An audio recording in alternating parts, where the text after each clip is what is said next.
This is our Forex blog for September 26, 2013, and this is the easiest way to trade. We show you our currency indexes. You can see the dollar, the euro, pound, yen, and basically in a nutshell you want to buy the strongest currencies versus the weak and sell the weakest if they're on the top, like the euro, versus the strong. You can see the euro was trending up last night, made a high, pulled back, did not get any bounce off the 15-minute moving average. Here's the hourly. It should find support here and try to go higher. Broke down from above to below at 2 o'clock. That means the euro's weak. This is the support area, which is the most actively traded price in all the euro pairs for the previous day. And typically you're going to get a bounce off of that. There was no bounce. When it breaks that, it's very likely to go down, which it did.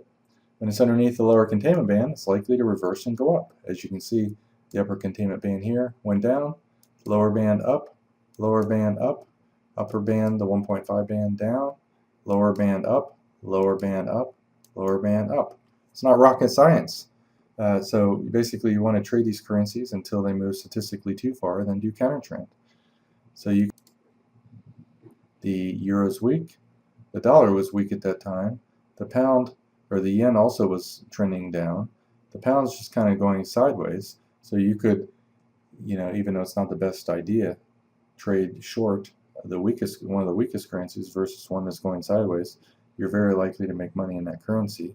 Although I prefer to sell a weak one versus a strong one, not just one that's going sideways. But let's just take a look at it to let you see that even if one currency doesn't participate, this one fell around 230, and you can see the pound really never went anywhere. But at 230, this one, drops. If you look at that pound over the next few hours, it's going sideways. And then obviously when it falls off a cliff like that, a little bit around 430, this one's already down a lot, and it's underneath its lower band, and then it reverses up. So let's look at some of the other currencies. We want to find one that's really strong. The Australian's above its hourly, and so is the New Zealand. So, strong Australian, strong New Zealand, and weak euro. You want to sell the weak euro Australian. It's that simple. And we only have two methods of entry. One is a sideways rectangle pattern, kind of like this.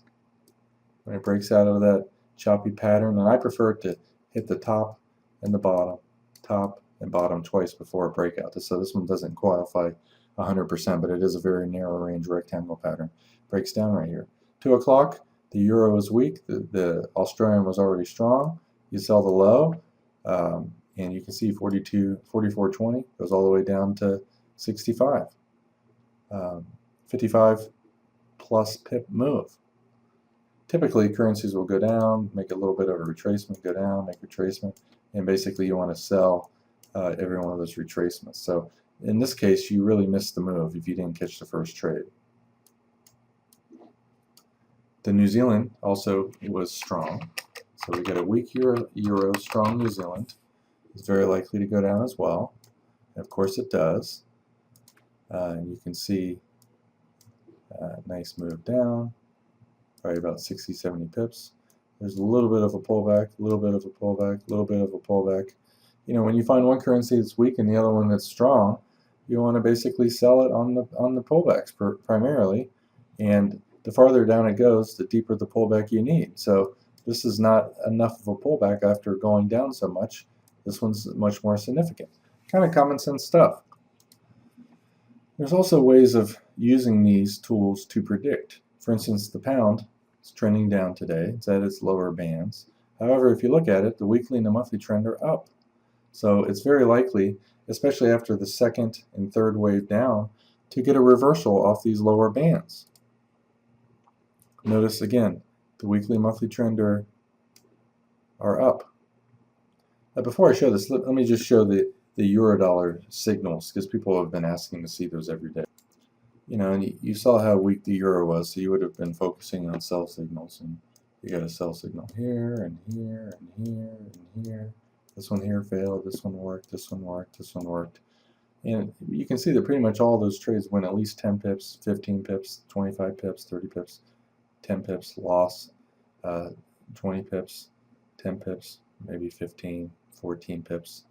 They all moved enough that you could have, when focusing on the weakest euro, you're basically looking for sells. And then you can do buys at fib targets or reversal areas.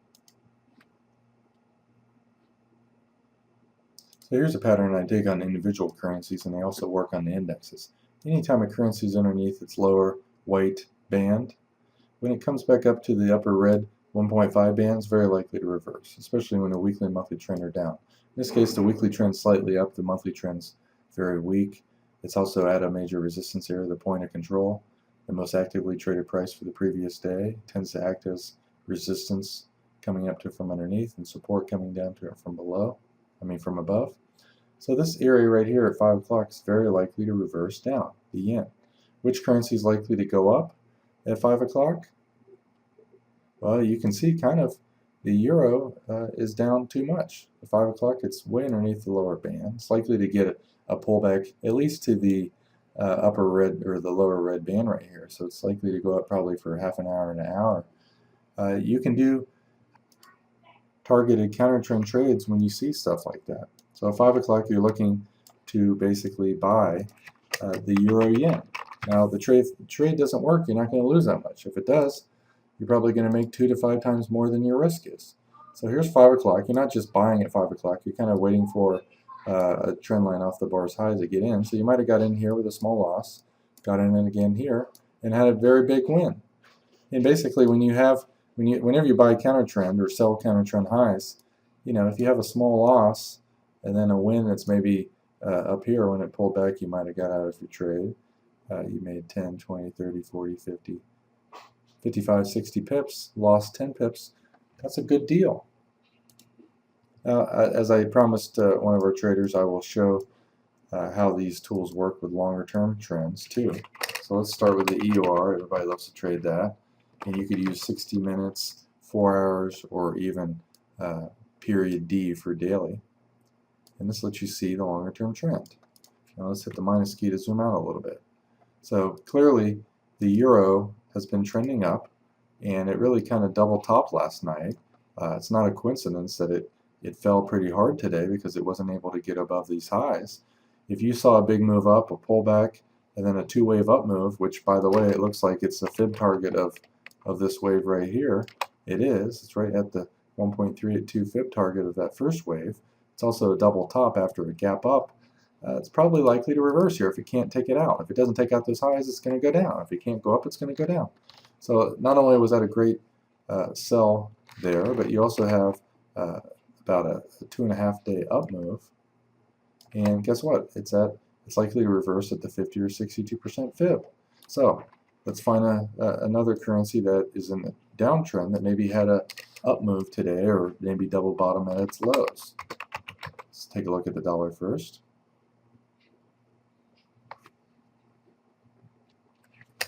This one's just kind of going sideways, although it did kind of double bottom here a little bit after midnight.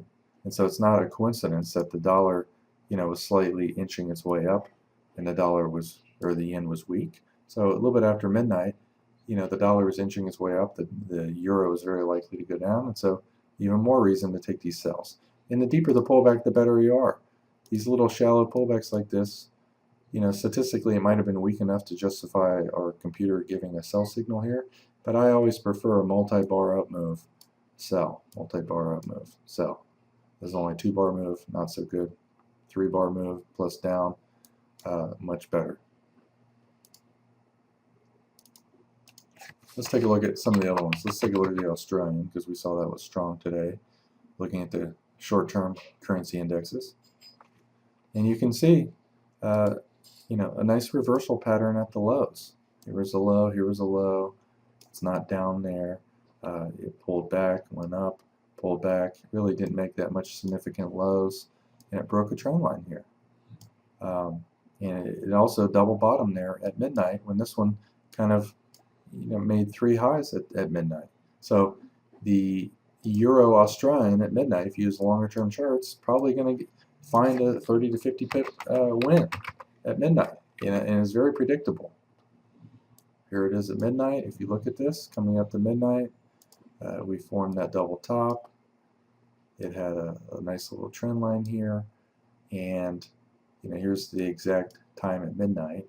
Since on a shorter time frame chart it didn't really break this trend line, you wouldn't get in that trade, but it did hit that trend line, and it didn't even bounce halfway back up to the highs. When it breaks these lows right here, I would go short my stop right above here. By risking such a ridiculously tiny amount, even if you're a longer term trader, let's draw that with a different color, you can see if all you do is go short with a less than a 10 pip stop, and you just trail your stop over the bar's high, and you're out somewhere around, say, 85, you're short at 30, you got 10, 20, 30, 40, 45 pips profit while risking less than 10 pips.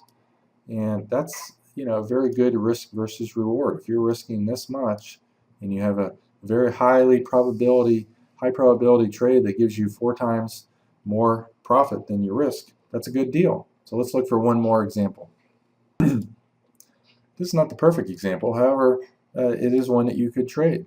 Notice a very strong uptrend like the euro, and unlike the euro that pulled back, well over 50% of that up move, the Swiss did not. It was clearly stronger than the euro, as it was not able to pull back more than 38%, whereas the Fibonacci on the euro, it pulled back to 62%. So it was clearly stronger, and it also on the way back up kind of made a much more aggressive move up, went up. You have the trend lines off the lows down here, which it really never breaks until a little bit after that, whereas the euro, it appears that it did break it. This is a much more smooth uptrend, kind of a 45, in my experience, 45-degree uptrends or downtrends tend to be more trend-based, not volatility-based, so you're less likely to have a huge move down. The steeper the move up or down, the more like the opposite direction typically is. So even if the Swiss falls and the euro falls, the euro is likely to fall faster than the Swiss, and so the euro Swiss is likely to be a good sell. And by bringing up the chart, you don't really want to get in until it breaks a trend line or breaks the lows. Here, let's just draw the trend line on here. And you can see it broke it. You put your stop over the high. This is only a 10 pip move with your stop. You get short, went a little bit against you, comes back down, and it didn't really fall that far because the Swiss was weak as well. But this is a good example of two currencies both falling. The Swiss being clearly stronger on the way up than the euro was, holding its strength more than the euro, and the chart falling because one's falling slower than the other one. So that's a horrible example, so let me find one more. Let's take a look at the CAD. Here's a good example of the opposite pattern of the euro. Very strong downtrend, not much of a move up, pulls back, double bottoms at this area, which is 1, 2, 3 days away, breaks this downtrend line right here. Since it didn't break the lows, it's likely to go up a little bit, and this one's likely to go down. And so again, they don't both have to explode in the opposite direction. If the euro falls hard and the CAD even goes sideways, you're going to still make money on the euro CAD. Look at this chart here. This is how you use our currency index, whether you're a short-term, long-term trader. Breaks the trend line off the lows, or you could say breaks it right here. You put your stop above the high, and where is that? 39.45 falls all the way down to 3,900. 40 plus pip move. Again, if you're risking a small amount and you have the potential of making many multiples of what your risk is, that's the key to trading. And the currency indexes, whether you use them on 1-minute charts, 2 minutes, 3, 5, 15, 30, 60, hourly, or even daily, can find those trades. The longer the time frame, the less trades you find. However, they tend to go for more pips. So you could use these in combination. You can have currency indexes of hourly or 4-hour charts to find longer term trends. And then you use the short term 5-minute, even 10 or 15-minute to time your entries in these, high probability patterns. It's that simple. And small losses, big wins is all you got to focus on.